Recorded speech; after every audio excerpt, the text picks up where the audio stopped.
প্রিয় ছাত্রছাত্রীরা, আজকে আমি তোমাদেরকে এই ভিডিওর মাধ্যমে ক্লাস 9 এর ইতিহাসে যে সমস্ত প্রশ্নগুলো দেওয়া হয়েছে সেকেন্ড সামেটিভের জন্য অর্থাৎ দ্বিতীয় পর্যায়ক্রমিক মূল্যায়নের জন্য ইতিহাসের 11 নম্বর স্কুল পেজ নম্বর 413 সেখানে বিভাগ ক, খ ও গ এর মধ্যে যে সমস্ত প্রশ্নগুলো দেওয়া হয়েছে সমস্ত প্রশ্নের উত্তর আমরা আলোচনা করব আজকে এই ভিডিওর মাধ্যমে। তোমরা ভিডিওটা শুরু থেকে শেষ অবধি অবশ্যই দেখবে, আর চ্যানেলে যদি নতুন হয়ে থাকে অবশ্যই তোমরা চ্যানেলটাকে সাবস্ক্রাইব করে রাখবে পরবর্তী স্কুলগুলোর প্রশ্নোত্তর পাওয়ার জন্য, এবং এর আগের যে স্কুলগুলো ছিল সেগুলোর প্রশ্নোত্তর আমরা আলোচনা করে দিয়েছি। তোমরা প্লে লিস্ট থেকে সেই প্রশ্নোত্তরগুলো পেয়ে যাবে, সেখান থেকে দেখে নিও সেই প্রশ্ন উত্তরগুলো। আজকে আমরা আলোচনা করব এই 11 নম্বর স্কুলে 413 নম্বর পেজের যে প্রশ্নগুলো আছে। তো এই প্রশ্ন উত্তরগুলোর পিডিএফ তোমরা পরবর্তীতে আমাদের টেলিগ্রাম চ্যানেল থেকে পেয়ে যাবে। ডেসক্রিপশনে আমাদের টেলিগ্রাম চ্যানেলের লিঙ্ক দিয়ে দেওয়া হয়েছে, সেখানে যুক্ত হয়ে যাবে, তাহলে সেখান থেকে তোমরা পরবর্তীতে পিডিএফগুলো সেখান থেকে পেয়ে যাবে। তো বিভাগ কয়ের মধ্যে যে প্রশ্নগুলো আছে দেখো, এখানে বলা আছে কি, একের দাগে বলা আছে সঠিক উত্তরটি বেছে নিয়ে লেখো। একের দাগে একের প্রশ্ন, বিশ্বের কারখানা বলা হয়, তাহলে সেটা হবে অপশান ডি অর্থাৎ ইংল্যান্ডকে। এর পরবর্তী প্রশ্ন বলা আছে দেখো, সোভিয়েত পার্লামেন্টের নাম ছিল, সেটা হবে অপশান বি অর্থাৎ ডুমা। এর পরবর্তী প্রশ্ন বলা আছে দেখো, ইউরোপের রুগ্ন মানুষ নামে পরিচিত ছিল, সেটাও অপশান সি অর্থাৎ তুরস্ক। পরবর্তী প্রশ্ন, উড়ন্ত মাকু আবিষ্কার করেন, তাহলে উড়ন্ত মাকু আবিষ্কার করেন সেটা হবে অপশান এ অর্থাৎ জন কে। তার পরবর্তী প্রশ্ন বলা আছে, কূটনীতির জাদুকর বলা হয়, তাহলে কূটনীতির জাদুকর বলা হয় বিসমার্ককে। তার পরবর্তী প্রশ্ন বলা আছে দেখো, সেরাজেভো ছিল, তাহলে সেরাজেভো ছিল বসনিয়ার রাজধানী। এর পরবর্তী তাহলে এটা অপশান সি। পরবর্তী প্রশ্ন, ইলদুচে কার উপাধি, তাহলে সেটা এখানে হবে দেখো অপশান বি অর্থাৎ মুসোলিনি।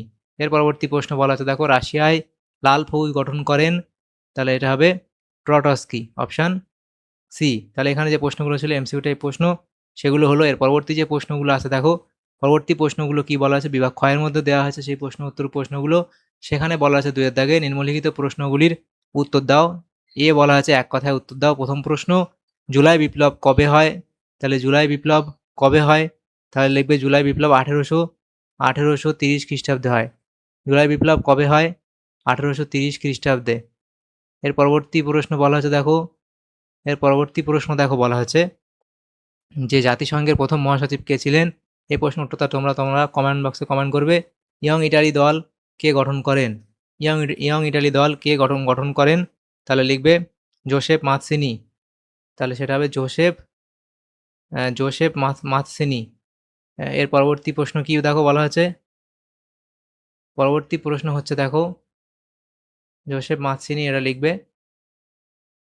এর পরবর্তী প্রশ্ন বলা হয়েছে দেখো, যে মেটারনিখ কে ছিলেন, তাহলে মেটারনিখ কে ছিলেন, লিখবে মেটারনিখ ছিলেন অস্ট্রিয়ার চ্যান্সেলর বা অস্ট্রিয়ার প্রধানমন্ত্রী, অস্ট্রিয়ার অস্ট্রিয়ার প্রধানমন্ত্রী প্রধানমন্ত্রী।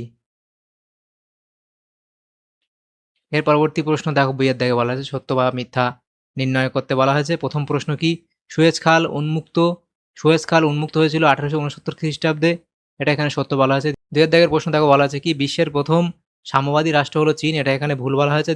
তারপরে 3 এর দাগের প্রশ্ন বলা আছে দেখো, বিবৃতিগুলির সঙ্গে সঠিক ব্যাখ্যা নির্বাচন করো।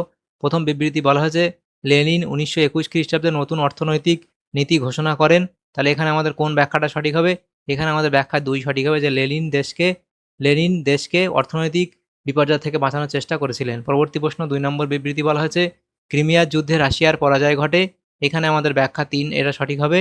সেটা বলা হয়েছে কি, যুদ্ধে অদক্ষ ভূমিদাসদের নিয়ে রুশ সেনাদল গঠিত হয়েছিল। এর পরবর্তী যে প্রশ্ন দেওয়া হয়েছে দেখো, পরবর্তী প্রশ্নগুলো এখানে বলা হয়েছে বিভাগ গয়ের মধ্যে যে প্রশ্নগুলো আছে 3 এর দাগে বলা আছে 2-3টি বাক্যে উত্তর দাও।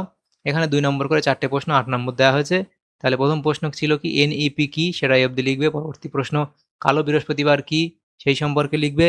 তার পরবর্তী প্রশ্ন আছে দেখো, আফ্রিকায় গড়ে ওঠা কয়েকটি ইউরোপীয় উপনিবেশের নাম লেখো, তাহলে সেটা এগুলো লিখবে। এর পরবর্তী প্রশ্ন দেখো বলা আছে, দাস ক্যাপিটাল কে কবে রচনা করেন, সেটা অবধি লিখে দেবে, তাহলে এই প্রশ্ন উত্তর হয়ে যাবে। তাহলে দেখো আমাদের এখানে বিভাগ ক, খ এবং গ এর মধ্যে যে সমস্ত প্রশ্নগুলো ছিল 11 নম্বর স্কুলে, সেগুলো আমরা আলোচনা করলাম আজকে এই ভিডিওর মাধ্যমে ক্লাস 9-এর।